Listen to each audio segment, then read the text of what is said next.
ఆత్మాభిషేకము ఆనందనిలయము ఆత్మాభిషేకము నా హృదయానందము నిలుపుమా నింపుమా నీ త్రోవలో నడుపుమా నిలుపుమా నింపుమా నీ సేవలో నడుపుమా నిలుపుమా నింపుమా నీ అభిషేకం పంపుమా నిలుపుమా నింపుమా నీ అభిషేకం నింపుమా నీ అభిషేకం నిలుపుమా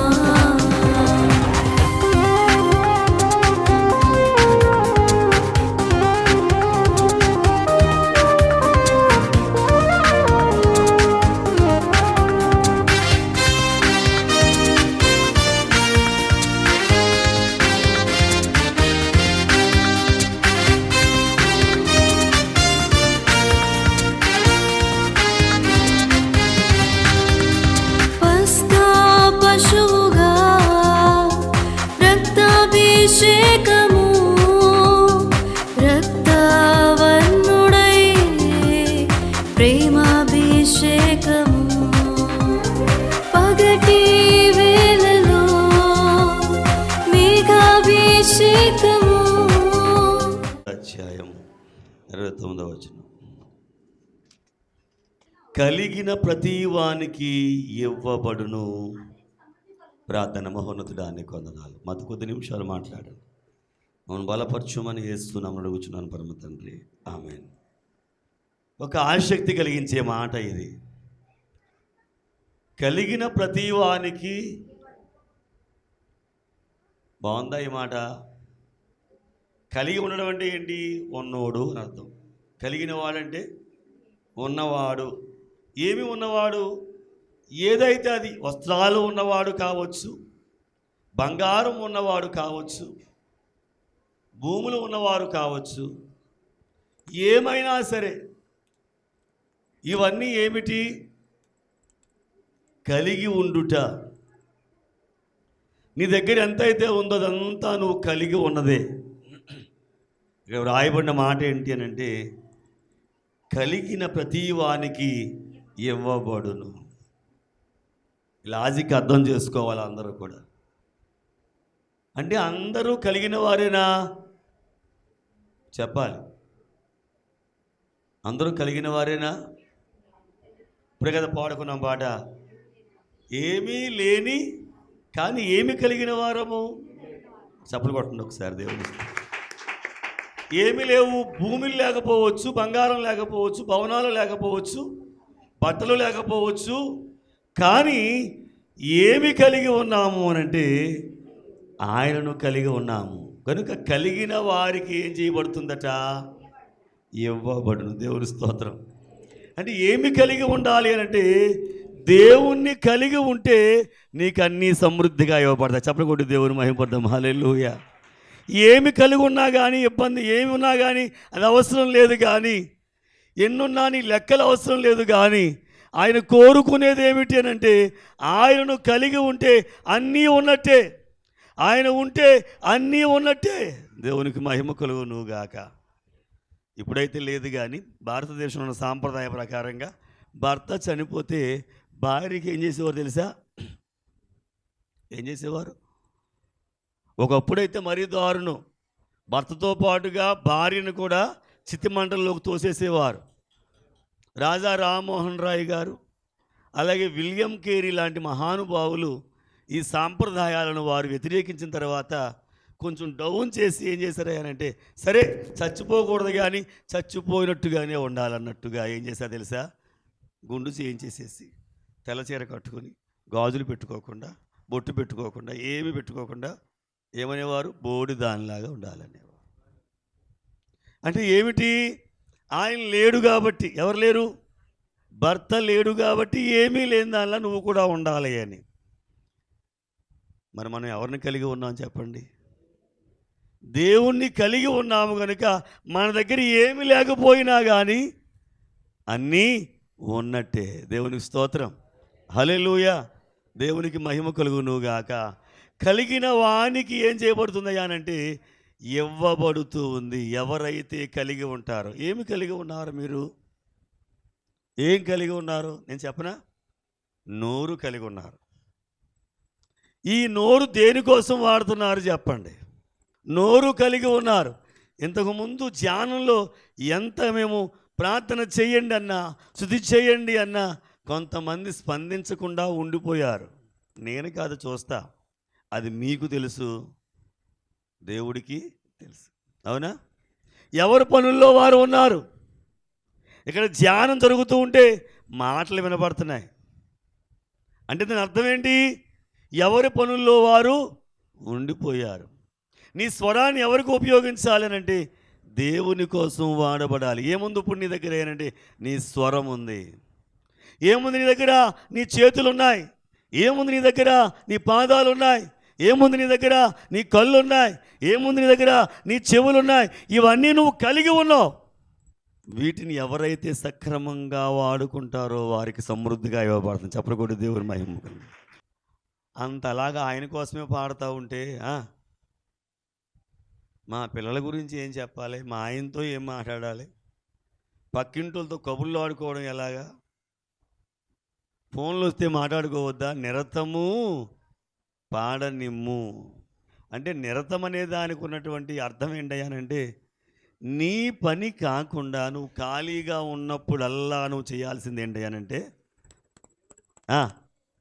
ఆయన గురించి నువ్వు మాట్లాడడం అన్నా చెయ్యాలి, పాడడం అన్నా చెయ్యాలి, స్తుతి అయినా చెయ్యాలి, లేక దేవుని యొక్క వాక్య గ్రంథానైనా చదవాలి. ఎప్పుడిది? నువ్వు చేసుకున్న పనులు అయిపోయాయి అనుకుందాం. అప్పుడు ఇక నన్ను ఇంకేమి చేసుకొని ఎవరా అండి? ఆ మాత్రం ఖాళీ కూడా నాకు వద్దా అనేదానికి అది అర్థం. దీని ఏంటయ్యానంటే నీ పనులు అయిపోగా, నీ మాటలు అయిపోగా, ఏంటి ఆ మాటలు ఈ మాటలు కాదు, నీకు అవసరమైన మాటలు అయిపోగా మిగిలిన సమయం అంతా ఏం చేయాలి అని అంటే ఆయన కోసమే నీ స్వరాన్ని వరరాజా నిన్ను గూర్చి నిరతము పాడనిమ్ము. మరియు నాకేమున్నాయి? పెదవులు ఉన్నాయి. మరియు పెదవులు ఇవిగో మహనీయమైన నీ పరిపూర్ణ రాధా. ఎవరికి పాట? రాధా ఈ పాట పరిపూర్ణముగా. ఈ లోపల పాడేసుకున్నారు మీరు.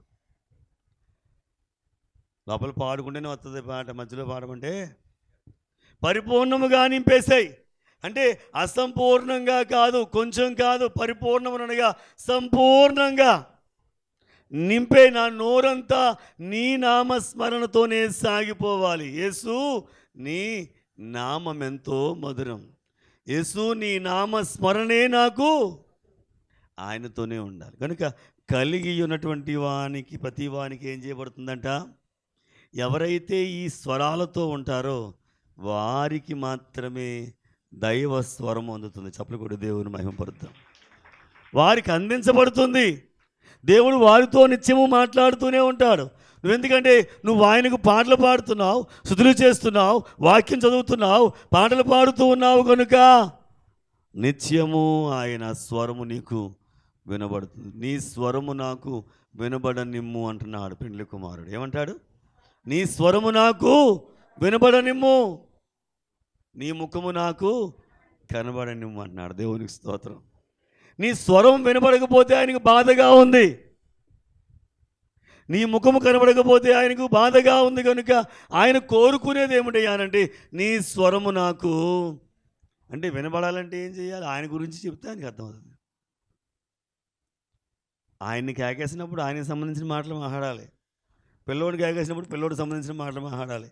ఆయన్ని కేకేసి యారా చదవే అన్నాం అనుకో, ఆయన్ని ఏమంటాడు? ఎవరిని? ఆయన్ని. ఎవరైనా తాళి కట్టిన అన్నాడు కదండి. ఆయనతో మాట్లాడవలసిన మాటలు ఆయనతో మాట్లాడాలి. ఏమని? బజార్కి వెళ్ళండి, కూరగాయలు తండి, నా నెక్లెస్ చేయించండి, ఆ మాటలు ఆయనతో మాట్లాడాలి. పిల్లోడితో మాట్లాడే మాట, చదువుకో, అస్తమానం ఏంటో తిరుగుతున్నావు, మాట్లాడుతున్నావు ఎండలోని, ఆ మాటలు ఎవరితో మాట్లాడాలి? ఇప్పుడు ఈ మాటలు మాట్లాడుతున్నప్పుడు ఒక గదిలో ఉండి మాట్లాడుతున్నావు కనుక బయట ఉన్న వాళ్ళకి ఏమర్థం అవుద్ది? చదువుకో, బయట తిరగడానికి ఎవరితో మాట్లాడుతున్నావు? పిల్లవాడితోటి. ఏమండి మార్కెట్కి వెళ్ళండి, సంచి ఇదిగోండి అని డైలాగ్ వేస్తున్నావు అనుకో, గదిలో నుంచి బయటికి వినపడుతున్నాయి. ఎవరితో మాట్లాడుతున్నట్టు లెక్క? అంటే నువ్వు మాట్లాడే మాట అది ఎవరికి చెందుతుందో బయట వాళ్ళకి అర్థమైపోతుంది కదా. అలాగే నువ్వు మాట్లాడేటువంటి మాట దేవునికి సంబంధించిందా అయితే ఆయనకి ఆ మాట వినపడుతుంది.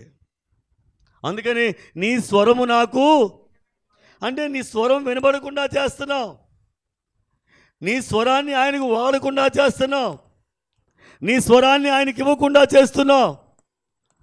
ఆ స్వరాన్ని ఆయన గ్రహించుకుంటాడు. ఆయన స్వరము నువ్వు గుర్తుపట్టాలి. పావురమా నీ స్వరము ఎంత మధురము అని. కనుక నువ్వు ఆయన స్వరాన్ని గుర్తుపట్టాలి అని అంటే ముందుగా నీ స్వరము ఆయనకు వినబడనివ్వాలి. నీ ముఖము కనబడాలి. ఎక్కడ కనబడుతుంది నీ ముఖం? ఎదుగు ఈ రోజు ఎక్కడ కనబడింది? చప్పట్లు కొట్టండి ఒకసారి దేవుడు. మనం రోజు ఎక్కడ కనిపెడుతుంది ముఖం? నీ ఇంట్లో కనిపిస్తుంది, సమాజంలో లోకంలో కనిపిస్తుంది. కానీ ఇప్పుడు ఎక్కడ కనిపించింది ఈ రోజునంటే అమావాస్య ప్రార్థనలో మీ ముఖాలు కనబడుతూ ఉన్నాయి. ప్రతి అమావాస్య దినమున మనం ఆయన సన్నిధిలో ఉండాలి. 7 అమావాస్యలు పెట్టుకున్నారు, మంచిదే. నీ కార్యాలు జరుగుతాయి, మంచిదే. అది మాత్రమే కాదు, బైబిల్ చెప్పే మాట ఏమిటంటే ప్రతి విశ్రాంతి దినమున, చదవండి అక్కడ ఏముందో, ప్రతి అమావాస్య దినమున నా సన్నిధి నొక్కుటకై. జనవరి నెలలో అమావాస్య ప్రార్థనకి రాస్తుంది అక్కడ. ఫిబ్రవరి ఉందా పోని? ప్రతి అమావాస్యకు అది దేవుడు విధించినటువంటి ఒక నియమము గనుక విశ్రాంతి దినము మాత్రము కాదు, కానీ దానితో పాటుగా ఎప్పుడు అమావాస్య వచ్చినా ఎక్కడికి రావాలి? నీ సన్నిధిని నేను కనబడాలి. యెహెజ్కేలు గ్రంథము 46వ అధ్యాయం మనం చూస్తే మొదటి వచనములో మనం చూస్తే పని చేయు 6 దినములు మూయబడి ఉండి విశ్రాంతి దినమునను అమావాస్య దినమునను తీయబడి ఉండవలెను. 3వ వచనం. మరియు అమావాస్యలలోను యెహోవాకు ఆరాధన చేయవలెను. 6వ వచనం. అమావాస్య నాడు, అమావాస్య రోజున చేయాల్సి చాలా ఉన్నాయి. ఇప్పుడు మీరు పొట్టేళ్ళు కోడి దూడలు తెమ్మంటే ఇప్పుడు ఎక్కడ తెస్తాం? కనుక ఈ రోజున ఆయన మీ ముఖాన్ని చూస్తున్నాడు, మీరు వచ్చినటువంటి సమయాన్ని చూస్తున్నాడు, మీరు పాల్గొన్నటువంటి ప్రార్థనా సమయాన్ని చూస్తున్నాడు, ఏ మనసుతో ఉన్నారో చూస్తున్నాడు, ఏ రీతిగా ఉన్నాడో చూస్తూ ఉన్నాడు. మీ మనసులు మాత్రం ఎక్కడో ఉండి మీ శరీరాలు మాత్రమే ఎక్కడో ఉన్నాయా లేదన్న సంగతి ఆయన చూస్తూ ఉన్నాడు. జాగ్రత్త, నీ స్వరము ఆయనకు వినబడాలి, నీ ముఖము ఆయనకు కనబడాలని దేవుడు చూస్తూ ఉన్నాడు. కనుక నీ స్వరము నీ ముఖము ఆయనకు కనబడినప్పుడు ఆయన నీకు కనబడతాడు. చప్పట్లు కొట్టి దేవుడు మహిమపడదాం. హల్లెలూయా. నీ మాట కోసం చూస్తున్నాడు ఆయన, నీ ముఖము చూడాలని చూస్తున్నాడు ఆయన. నెలకొకసారైనా వస్తుంది అని ఆయన చూస్తాడు. అవునా కదా? ఈ నెల వచ్చావు, నీ పక్కన ఎవరో కూర్చున్నారు, ఈ నెల నీకు పరిచయం అయ్యారు. ఏ ఊరండి మీది అన్నావు, చెముళ్ళంక అంది. అక్కడండి. ఎలా వచ్చారండి, ఎవరి ద్వారా వచ్చారండి, ఏదో మాటలు కలుపుతావు. ఇప్పుడు వచ్చే నెల కూడా నువ్వు ఎవరి కోసం చూస్తావు తెలుసా? నెల కలిసిందే నీకు ఒక ఆవిడ వచ్చిందా లేదా? ఎందుకని? ఒకసారి నేను చూచింది, నీతో మాట్లాడింది కనుక. ఇప్పుడు దేవుడు కూడా ఏం చేస్తాడు? ఈ వేళ ఎవరెవరు వచ్చారో చూస్తాడు ఆయన. వచ్చే నెల అమావాస్యకి వచ్చారు, వచ్చింది అనుకుంటే ఆయనకి సంతోషం, నీకు ఆశీర్వాదం. చెప్పకూడదు, దేవుని మహిమపడతాం. ఏమంటాడు అంటే కలిగిన వానికి ఇవ్వబడును, అతనికి ఏం కలుగుతుంది? సమృద్ధి. అంటే ఉంది, కొంత. ఏముంది? కొంత ఉంది నీ దగ్గర. నువ్వు ప్రార్థన చేసే వరం ఉంది నీ దగ్గర, బైబిల్ చదివేటువంటి వరవడి ఉంది నీ దగ్గర, అయితే దేనికి తోడు ఏమిస్తాడు దేవుడు అంటే సమృద్ధిని ఇస్తాడు. కీర్తన గ్రంథము 27వ అధ్యాయం 4వ వచనం అనుకుంటున్నాను.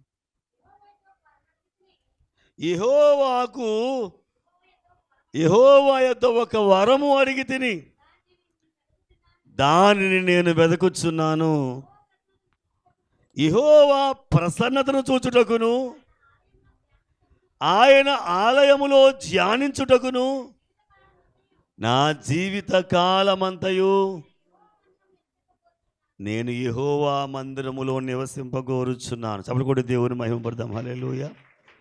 కీర్తనాకారుడు చెప్పేటువంటి మాట ఏమిటి అనంటే ఆయన దేన్నో కోరుకోవడం లేదు. ఇదిగో ఈ రాజ్యం కాదయ్యా, ఇంకో రాజ్యం కావాలి నాకు అనడం లేదు ఆయన. ఇదిగో ఈ వస్త్రాలు కాదు, ఇంకా మంచి వస్త్రాలు అనడం లేదు. ఇదిగో ఈ బంగారం అయ్యా, ఈ బంగారం కాదు, ఇంకొక బంగారం అని అడగడం లేదు ఆయన. ఏమంటున్నాడు తెలుసా ఇక్కడ? యెహోవాను నేను ఒక వరం అడిగాను. నేను ఏమిటా వరము అనంటే యెహోవా నీ ప్రసన్నత చూడాలి నేను. చప్పుడు కూడా దేవుని మహిమపడదాం. హల్లెలూయా. నీ ప్రసన్నత అంటే నీ సన్నిధి సహవాసం, నీ ముఖ పరిచయం నాకు కావాలని నేనేం చేస్తున్నాను? ధ్యానిస్తున్నాను, ఎదురు చూస్తూ ఉన్నాను. నీ ప్రసన్నత కొరకు ఏం చేస్తున్నాను నేను? తర్వాత నా జీవిత కాలమంతయు యెహోవా మందిరములో నివసింపగోరుచున్నాను. చప్పుడు కొడదాం గట్టిగా దీనికోసం. రాజుగారు ఎక్కడ ఉండాలి చెప్పండి? రాజు ఎక్కడ ఉండాలి? సింహాసనం మీద, లేకపోతే అంతఃపురంలోను ఆ కోటలోనూ ఉండాలి. చుట్టూ మంత్రులు ఉండాలి, సైన్యాధిపతులు ఉండాలి, పనిచేసేవారు ఉండాలి, పానదాయకులు ఉండాలి, భోజనం వడ్డించేవారు ఉండాలి. ఇంతమంది మధ్య ఉంటేనే కదా రాజుకు ఒక ప్రత్యేకత. అవునా కదా? దేవుని స్తోత్రం. హల్లెలూయా. దేవునికి మహిమ కలుగునుగాక. కానీ ఈ రాజుగారు ఏం కోరుకున్నాడు తెలుసా? నా జీవిత కాలమంతయు నీ మందిరములో. అంటే ఆయన ఆలోచన ఎలా ఉంది అంటే నాకు ఇక్కడ ఉన్నవి ఏమీ ఆనందంగా లేవయ్యా, నీ సన్నిధిలో ఉంటేనే నాకు సంతోషం. మీకు మాట చెప్పనా? మీ అందరికీ అనిపించే ఉద్దేశం ఇదే. కనీసం నెలలో ఒకరోజైనా ఆయన సన్నిధిలో ఇక్కడ మనం ఉంటున్నామే, ఈ కాసేపు ఈ సన్నిధి నాకు తోడుగా ఉంటుంది అని నమ్మేవారే ఎంతమంది ఉన్నారో చదువుపైకి ఎత్తండి ఒకసారి. ఈ ఒక్కరోజన్నా దేవుడి సన్నిధిలో ఇక్కడ ఉంటున్నా నాకు ఆనందం కలుగుతుంది అన్నవారు చప్పుడు కొట్టం గట్టిగా సార్. దేవుడి మహిమ. ఎన్ని కష్టాలు వచ్చినా దీని గురించి వెనుకడుగు వేయు, ఎన్ని ఆటంకాలు వచ్చినా సరే ఒక అడుగు అయినా అక్కడ పెట్టి కాసేపు కూర్చుని వెళితే. మీకు తెలియదు, చాలామంది అమావాస్య ప్రార్థన అయిపోయినా కానీ అలా కూర్చునే ఉంటారు కొంతమంది. తెలుసా మీకు? అలా కూర్చుని ప్రార్థన చేసుకోవడం. మందిరంలో చూడండి, ఎప్పుడు అమావాస్యకు వచ్చిన వాళ్ళు కాసేపు అక్కడ ప్రార్థనలు చేసుకుని వెళ్తేనే కానీ మనశ్శాంతి వాళ్ళకి ఉండదు. కీర్తనాకారుడు అన్నమాట. దావీదు మహారాజు ఏమన్నాడు అంటే నేను నా బ్రతుకు కాలమంతయు నీ మందిరములో ఉండాలని నాకు కోరిక. ఈ లోక సంబంధమైన విషయాలు ఏమీ నాకొద్దు. ఆ ఆలోచన కలిగి ఉంటే దేవుడు ఏం చేస్తాడయ్యానంటే సమృద్ధిగా ఇస్తాడు. చప్పుడు కూడా దేవుని మహిమపడదాం. హల్లెలూయా. కావలసిన వెళ్ళ కనబడగలవు, ఏవి అడిగిన వారిని దేవుడిచ్చేస్తాడు. నువ్వు అడగాలి. ఇప్పుడు ఏంటి? వరము అడగాలి ఆయన్ని. ఏం అడగాలి ఆయన్ని? వరము అడగాలి.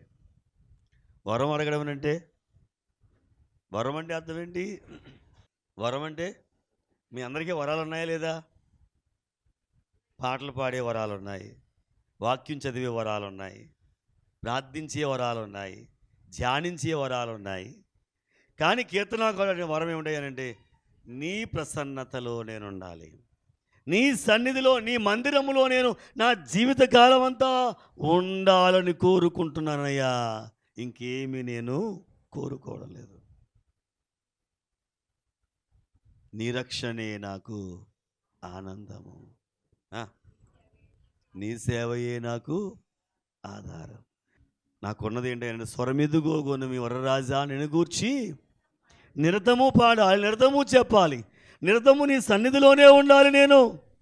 ఎందుకంటే నా స్వరము నీకు వినబడాలి, నా ముఖము నీకు కనబడాలి. చానాళ్ళు అయింది కనిపించి అంటావు కొంతమందిని చూసి. ఏమంటావు?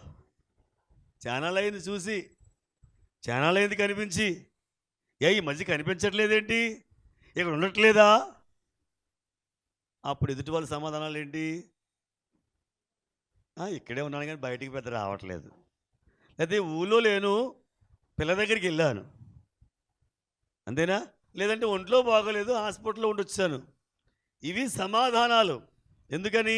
నీ తోటి వ్యక్తి నీకు కనిపించకపోతే నువ్వు అడిగే ప్రశ్నకు వచ్చేటువంటి జవాబులు నీ దేవుడు కూడా నేను అడుగుతున్నాడు.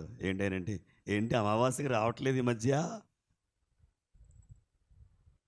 ఎండలు ఎక్కువైపోయాయా? అంతేనా?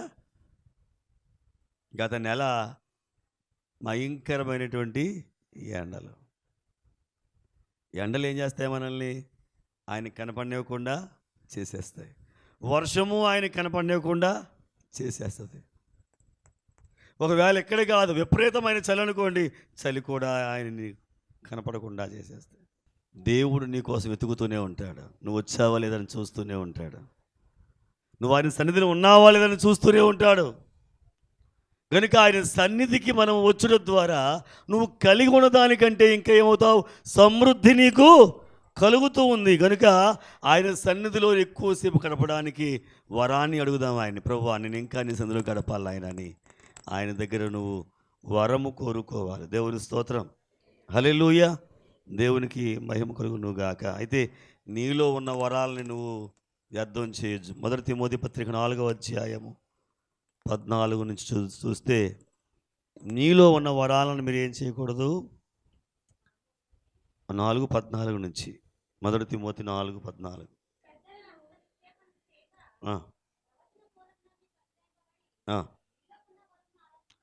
మీలో ఉన్న వరాన్ని మీరు, అర్థమవుతుందా మీకు చెప్పేదంతా కూడా? మీలో ఉన్న వరం ఏంటి చెప్పండి? మీ స్వరమే మీ వరము. ఏంటి చెప్పాలి? మీ స్వరమే మీకు వరముగా దేవుడిచ్చాడు. ఈ స్వరాన్ని నువ్వు వాడడం నేర్చుకో. అలక్ష్యం చేయొద్దు. నేనేం పాడతానులే, నేనేం చదువుతానులే, నేనేం శుద్ధి చేస్తానులే, నేనేం ప్రార్థన చేస్తానులే అని నీకున్న వరాన్ని నువ్వు అలక్ష్యము చేయవద్దు. ఎంత వాడితే అంత ఆశీర్వాదం. దేవుని స్తోత్రం, అవునా కాదా?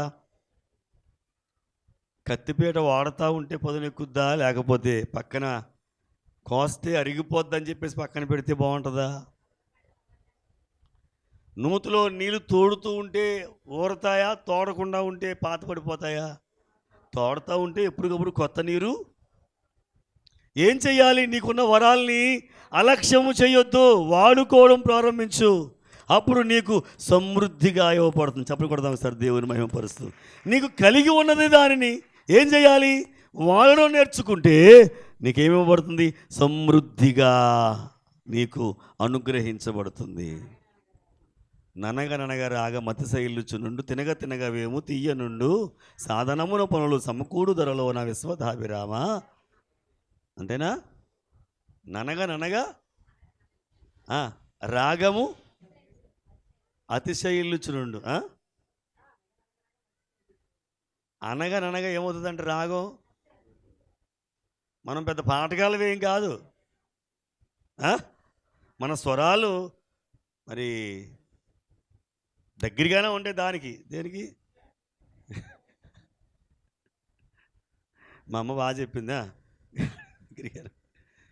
కానీ ఏం చేస్తాం? కొంచెం దానిలోనే ఏదో రీతిగా మొత్తం మీద సాన పెడతా ఉంటే కొన్నాళ్ళకి ఈ స్వరాలే ఎలా ఉంటాయి చెప్పండి? మీరు అందరూ పెద్ద పాటగాళ్ళ, రోజు శుభాకర సుధాకర అని మనం పాడుతున్నాం, రోజు వింటున్నారు, కింద మీద పడి దాన్ని ఎలాగలాగ మొత్తం ఏం చేస్తున్నారు? మీరు లాక్కెళ్ళిపోతున్నారు కదా. ననగా రాగము అతిశయిల్లుచునుండు, తినగా వేము తీయనుండు. అనగా చేదు కూడా, వేపాకు కూడా ఏమవుతున్నాయనంటే చేదు కూడా ఏమవుతుంది కొసేపటికి. అలాగే సాధనమున పనులు సమకూరతాయి ధరలోన విశ్వధాభిరామ. అంటే నువ్వు చేయడం నేర్చుకుని నీకున్న వరాన్ని నువ్వేం చేయాలి? వాడాలి. నీకు దేవుడు ఏమైతే ఇచ్చాడో దాన్ని చూచే వరం ఇచ్చాడు. చూడు ఆయన్ని. మాట్లాడే వరం ఇచ్చాడు, మాట్లాడు ఆయన గురించి. వినే స్వరాన్ని ఇచ్చాడు, ఆయన స్వరాన్ని నువ్వు విను. పనిచేసే చేతులు ఇచ్చాడు, ఆయన కోసం పని చేయి. నడిచే పాదాలు ఇచ్చాడు, ఆయన కోసం పని చేయడానికి పాదాలు వాడు. వినయ పాదములు ఇవిగో. ఏ పాదాలు ఇవి? వినయ పాదములు ఇవిగో. ఇవన్నీ నీకేంటి? వరాలే. ఈ వరాలను నువ్వేం చేయాలనంటే వాడడం నేర్చుకోవాలి. అలక్ష్యము చేయొద్దు. ఈ వరాలను ఏం చేయాలి? వాడడం నేర్చుకోవాలి. ఏం చూడాలి నీ చూపు? ఆయన్నే చూడాలి. ఏమి మాట్లాడాలి నీ స్వరము? ఆయన గురించే మాట్లాడాలి. ఏం వినాలి నీ చెవులు? ఆయన గురించే వినాలి. ఆయన కోసమే పనులు చేతలు చెయ్యాలి. ఎన్ని చేతులు ఇక్కడ పనిచేస్తున్నాయి చెప్పండి. ఆ గరిటెది పడిపోతుంది అక్కడ తీరు. లాడ్సేల్లో ఎరగని వాళ్ళు చేస్తారు. వాళ్ళకి పని చేయా ఎంతమంది చేస్తూ ఉంటారు కదా. ఎప్పుడైనా నేను ఒక చెయ్యేస్తాను దాంట్లో అనుకుని వెళ్ళి చేసిన వాళ్ళు ఎంతమంది చెప్పండి. ఇక్కడ పని చేయ చేతులు ఇవ్వు అని పాడేసుకోవడమే కాదు, పరిగెత్తేటువంటి వినయ పాదాలు ఇవ్వు అని పాడేసుకోవడం కాదు. ఇవన్నీ వరాలుగా దేవుడిచ్చాడు. ఈ వరాలు ఆయన కోసం నువ్వు వాడావా ఎప్పుడైనా? దేవుని స్తోత్రం. వాడితేనే కదా వృద్ధి, సమృద్ధి. కత్తి వాడితేనే కదా పదును.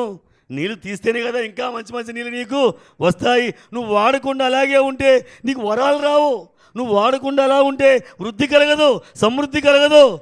మనం కూడా ఇక్కడనే కాదు ఎక్కడైనా దేవుని కోసం నీ చేతులు వాడబడాలి, నీ పాదాలు వాడబడాలి.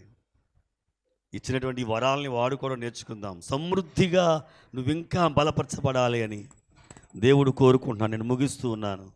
అట్టి దీవెనలు మనము పొందుకోవడానికి మనకిచ్చినటువంటి ఈ వరాలు ఏమైతే ఉన్నాయో ఆ వరాలన్నీ కూడా వాడుకునే ధన్యత ఆ దేవదేవుడు మన ఎల్లరికూ ఇచ్చి నడిపించునుగాక. మహోన్నతురానికి మాతో మాట్లాడదాం. రావాల్సిన దీవులను దయచేయమని యేసు చేస్తున్నామములు వాక్యమును మాలో ఫలించిన యేసు నామములో అడిగి వేడుకొనుచున్నాను పరమ తండ్రి. ఆమేన్.